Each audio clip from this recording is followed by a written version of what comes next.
Fun facts. My name is Prachi, I used to have a shopping problem, and I just completed a no-buy year.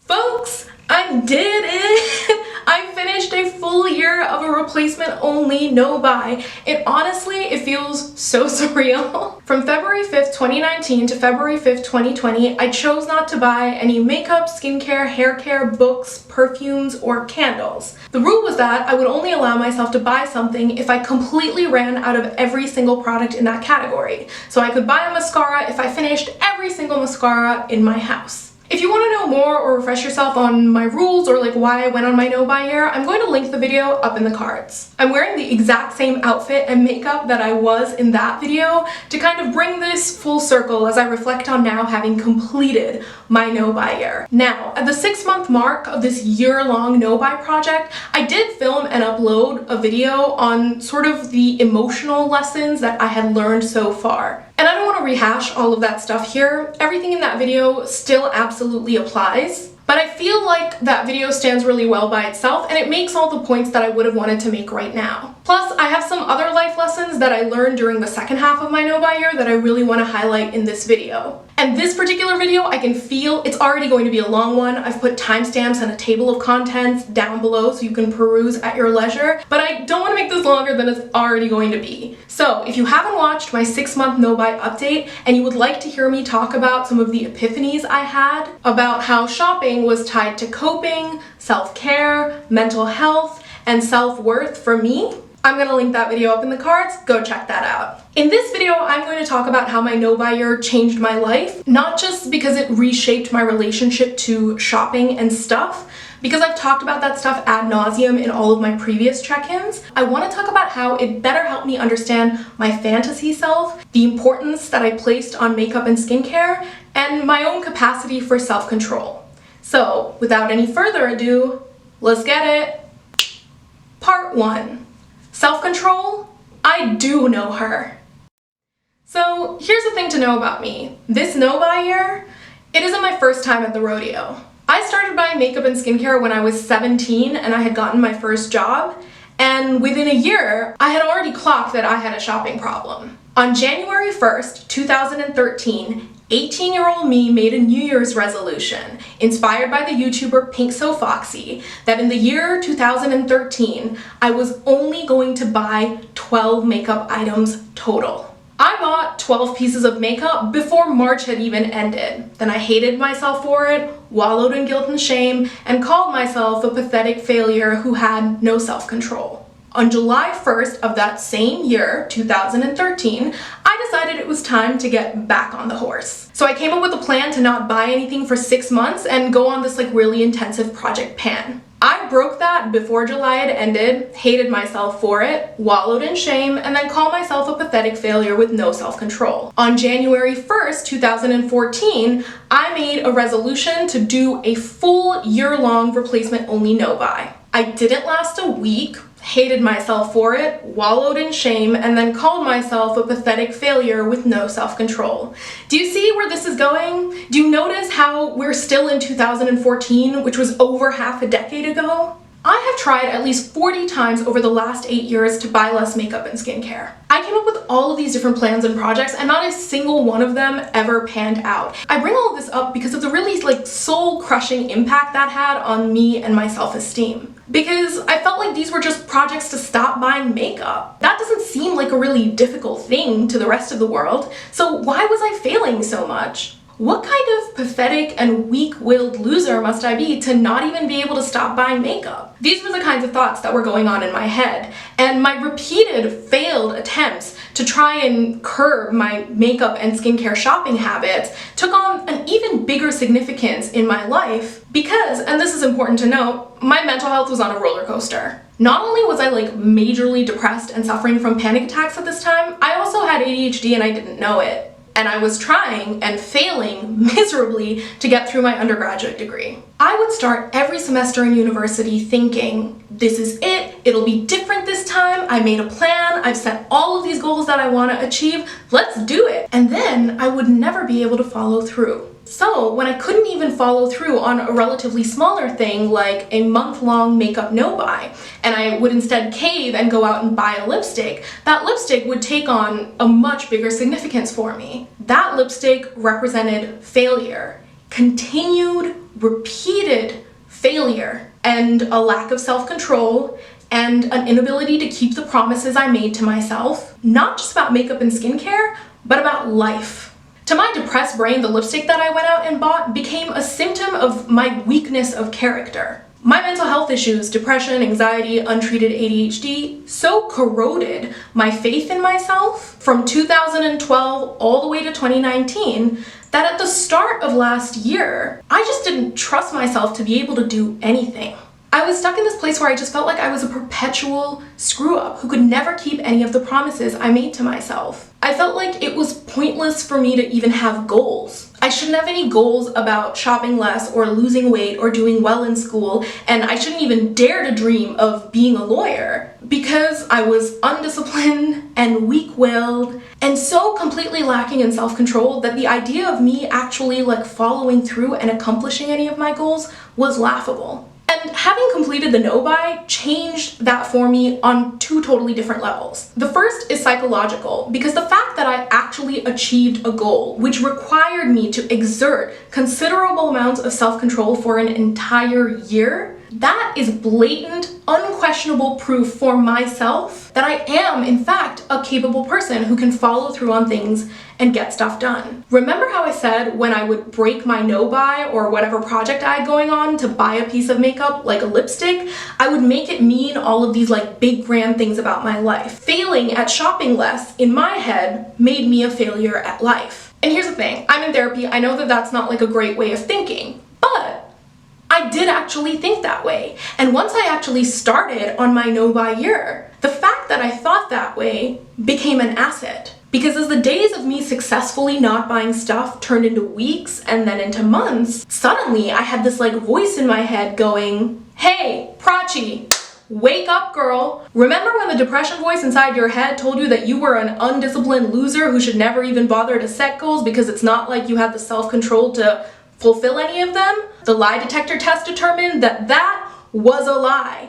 Self-control is not the Jennifer Lopez to your Mariah Carey. You do know her. So call her up, it's goal achieving time. And that knowledge, y'all, I cannot begin to describe how big that has been for me. The way I've handled stuff in the past few months is so markedly different from the way that I used to handle things. I know the world is on fire right now. I'm literally talking to you from lockdown, but for the first time in a very long time, I kind of feel fine.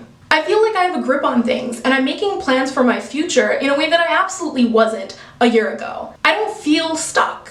I say as I'm literally stuck in a house because of Miss Corona-19, but you guys know what I mean. The mental block that I've had for the last few years, that setting goals is just setting myself up for disappointment. Every successful day of my no-buy year just chipped away at that. And when I completed my no-buy year, it just destroyed whatever was left entirely. In its place has slowly been building this quiet sense of self-confidence and self-trust that I don't think I've felt in years.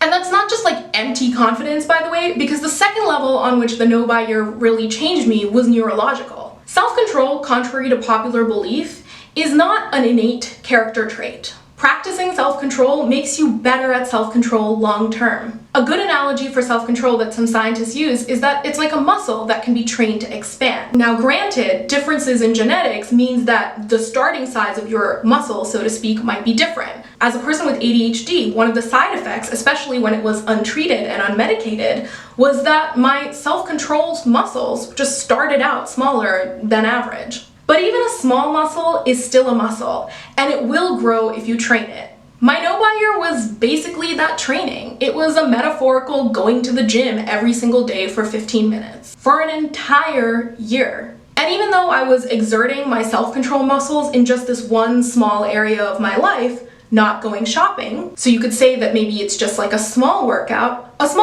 is still a workout. All of that practicing self-control actually did expand my self-control muscles so that they're bigger and stronger than before. And now I can actually take that newfound strength and turn it to other directions. Especially since all of the psychological stuff going in my head around goal setting and how I was just a loser and all of that kind of stuff, all of that has also been chipped away and slowly taken care of. Through therapy and medication, yes, but also definitely through my no-buy-year. Your girl is setting goals now, lads. I'm trying things out and making cool plans for myself and pushing myself for fun in a way that I really never have before. I've set a goal to be able to run a 10K without stopping in 2020. I've also set a goal to read 24 books this year. I'm gonna rewrite the LSAT and apply to law schools this fall, and I should be graduating at the end of the fall 2020 semester, coronavirus permitting on that one. Successfully completing my no-buy-year has given me the self-confidence to set challenging goals for myself, while also actually increasing my reserve of self-control so that I can begin working towards these goals. That's it. That's the TLDR. I don't know what on earth I was blabbering about for the last 20 minutes to try and make that point, but that was the point I was trying to make. So let's move on to the second way in which my no-buy-year has changed my life. Part 2. Deconstructing the fantasy self. So the fantasy self, it's basically the idealized version of you that exists inside your head. It's the person you want to be and dream of being. It is a widely discussed topic amongst people doing low buys and no buys, both on YouTube and in the makeup rehab subreddit. And the vast majority of this discussion is understandably centered around the kind of toxic nature of the fantasy self. To the point where I feel like for some people, the fantasy self is treated as an entirely bad thing. I actually think that the fantasy self, the fact that we are like constantly thinking and dreaming of ways to better ourselves and the world around us, I think that's a fundamental part of being human, and it's actually one of the things that, in my opinion, kind of makes us great. It's just unfortunate that a lot of us, myself definitely included, have had really toxic relationships with our fantasy selves. I say all this to say that it's not like I came out of the no-buy-year just like not having a fantasy self anymore. I don't think that's possible, and even if it were, I don't think I would want that for myself. But what the no-buy-year did do was give me the space and the time to really think about and deconstruct my fantasy self so that the toxic aspects of it don't run my life. So here's what I found. My fantasy self has two distinct components. One component I will call the aesthetic, and the other component I will call the substantive. The aesthetic part of my fantasy self is the makeup fantasy self me owns, the kinds of looks she puts together, the kind of hair she has, the perfume she wears, the kind of house she lives in, what her room decorations look like, for example, all of the books that she has on her shelf, basically all of this external, primarily physical stuff. And then there's the substantive part of my fantasy life. And that, as the name would suggest, is the real substance of the thing. It's the actual content of fantasy me's life. How did I perform in school? What do I do for a living? How's Fantasy Prachi's physical health? How's her mental health? Does she feel happy, contented, satisfied, and in control of her life? Is depression or anxiety a major player in her life? Is the ADHD that she has getting in the way of her doing things? These are all the substantive elements of fantasy me. The aesthetic and substantive divide isn't just relevant to Fantasy Prachi, it's also relevant to real life Prachi. There is the aesthetic of how I am looking as I'm filming right now, but there is also the substantive component of how I feel and am just as a person filming right now. And one of the major epiphanies that I've had, especially in the second half of my no-buy-year, is that shopping for me has always been very much so about control. And it's been about control in a very, very particular way. When real life Prachi feels like she has no control over the substantive aspects of my real life, when that particular part of my life feels unruly or disordered, or like it's spiraling out of control away from me, that's when I really, really feel the urge to go shopping. And especially to go shopping for some piece of makeup or skincare. And that's because makeup and skincare, and makeup especially, are really big aesthetic components of my life. And so what I've realized is that my brain wants to compensate for the lack of control in the substantive aspects of my real life by then trying to control the aesthetic elements. Because Fantasy Prachi is both aesthetically and substantively perfect. And so when real life prachis like academic trajectory, career goals, mental health, all of that really substantive stuff isn't going the way that I want it to, I am acutely reminded of fantasy prachi. And instead of looking at the substantive part of fantasy prachi's life and trying to figure out what's the gap here, what's going on, and what can I do to get from point A to point B, I instead look at the aesthetic aspect of fantasy prachi's life and how aesthetically perfect fantasy prachi is. And then I tried to grab some of that for myself in my real life. Does that really convoluted explanation make sense? Fantasy prachi has her mental and physical health in control. She's getting A's in class, she's on track to graduate, she's studying for the LSAT and all of this kind of stuff. And she's also wearing really pretty sparkly gold eyeshadow and a perfectly blotted red lip. And when I, real life prachi, am having physical health problems, mental health problems, when my graduation has been delayed a whole bunch, when I'm not doing well in classes, when I just feel like crap, my brain looks at how messy my real life is, then it turns around and it looks at fantasy prachi, and because the substantive stuff, that's hard to achieve. The substantive stuff, good mental health, good physical health, getting A's, all that kind of stuff, that's like going to therapy, lots of work, blah, blah, blah, whatever. And on top of that, it's not always in my control. I don't choose when depression suddenly decides to strike.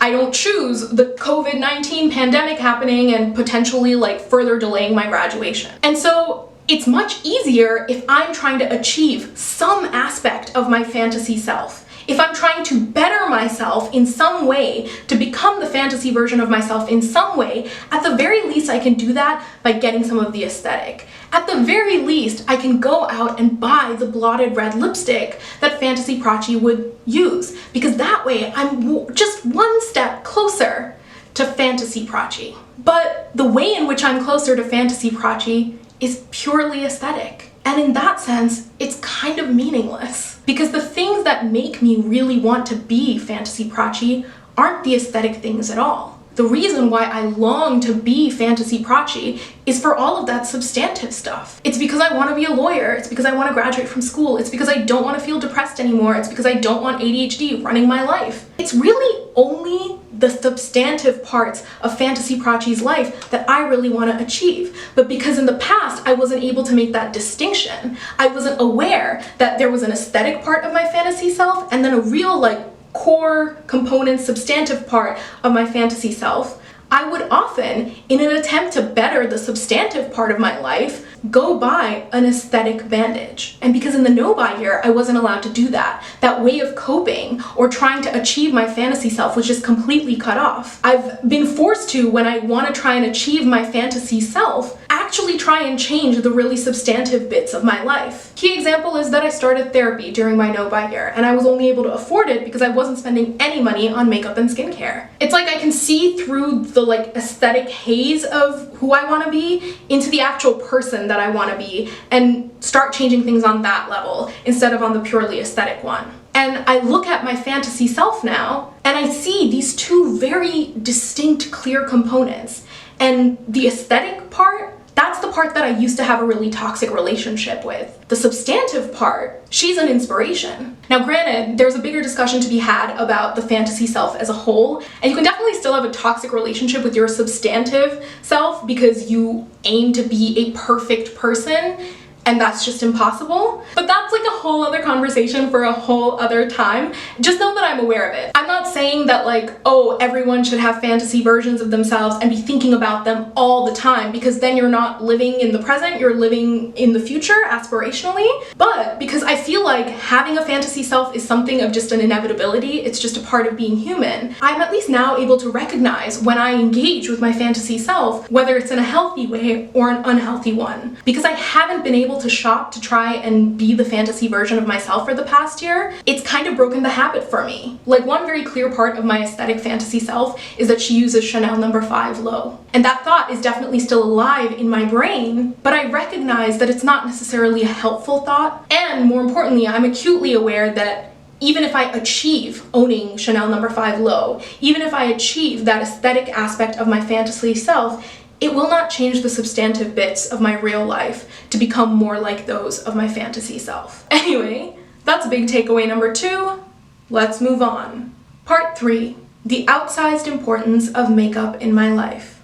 I found in my real life that sometimes when I make a statement about something that's like bad for me, so I'm not going to engage in it, people sort of like project that onto themselves and then think I'm judging them for choices that they're making, when I'm really not. I'm just making some observations about myself. I think probably the best analogy I can think of is there's a specific act, drinking a glass of wine. That behavior, drinking a glass of wine, means two very different things to a person who is an alcoholic versus a person who isn't an alcoholic. To a person who is an alcoholic, drinking a glass of wine is like toxic bad behavior, something that they should not be doing. To a person who isn't an alcoholic, that's not the case. And the important thing is, if the person who is an alcoholic is like, hey, I drink way too much wine, this is a big problem, wine drinking is real toxic to me, that's just the alcoholic talking about how drinking a glass of wine is toxic bad behavior for them. It doesn't mean they think it's toxic bad behavior for everybody else. In the analogy that I just presented to you, the alcoholic, that's me.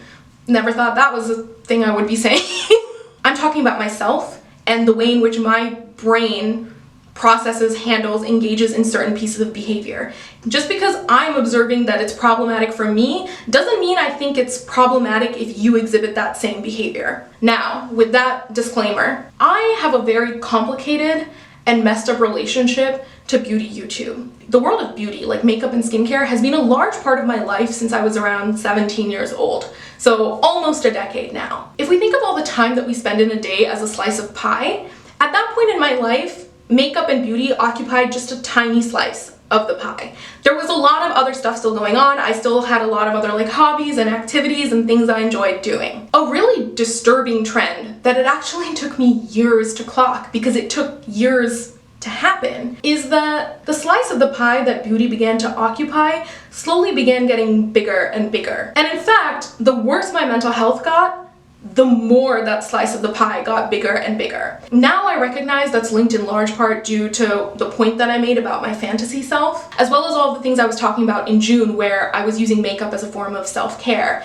But generally, the worse my mental health got, the more time I spent watching beauty YouTube videos, the more time I spent browsing the Sephora website, the more time I spent constantly thinking about what I wanted to buy and or buying things. And it got to the point where eventually, like, beauty and the acquisition of beauty was the only hobby I had.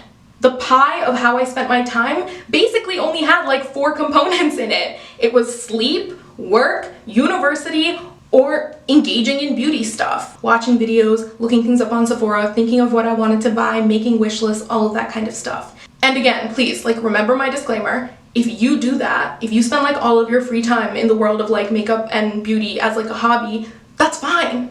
But for me personally, I did that because I was trying to escape reality. And I did that because I had really low self-esteem. And so the hobbies that I used to engage in before, things like reading, things like learning new languages, I felt like I wasn't smart or capable enough to engage in them anymore. Watching a bunch of beauty YouTube videos, and not even like tutorials that would like test my skill, but videos about what to buy, what not to buy, that was so much easier mentally.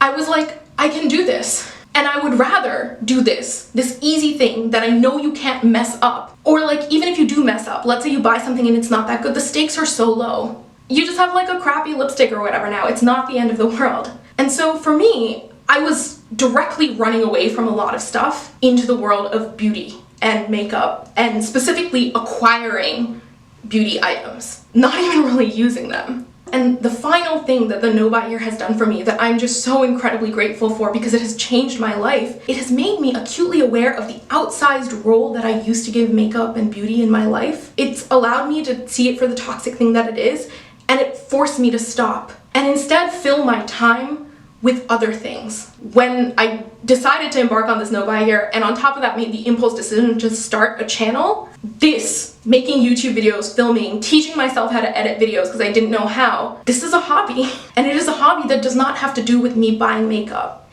In that it is a hobby that does not involve me buying makeup or watching hours and hours and hours of beauty YouTube. I think the distinction I'm trying to make in my head is that it is a hobby that doesn't just allow me to consume, it's a hobby that allows me to create. And that's huge for me. Because the No Buy Year snapped makeup and beauty back into perspective for me. It forced it to become a small slice of the pie instead of like 75% of the pie the way that it was before. I know how to cook now, and I was a terrible cook before. Like, I never cooked. I also actually read more books last year during my No Buy Year than I did in like the previous 3 or 4 years combined. I've been listening to more podcasts, I've been working on my language learning skills, I've made time to go to therapy, which is a thing that I used to always be like, I don't have time for that, I don't have time for that. As much as I still enjoy makeup and skincare and beauty, I don't obsess over it anymore. I'm able to do things that I would consider to be like linked to my life's work. Because the cold hard truth is like, I do not work in the beauty industry. My dream in life is not to be a makeup artist or to work for a cosmetics company or a skincare company or anything like that. And yet for years of my life, the way I was so obsessed with beauty would have made you think that it was. And because of my No Buy Year, I'm actually now able to focus on other things in my life. Funnily enough, one of the books I read last year was called The Life-Changing Magic of Not Giving an F, and it was by Sarah Knight. And in it, she talks about this concept called a fuck budget, which I'm going to call an F budget from now on. And her theory, and I 100% wholeheartedly agree, is that life is short and our brains are tiny, and there are a limited amount of things that we can give an F about. And so you gotta budget your Fs really carefully.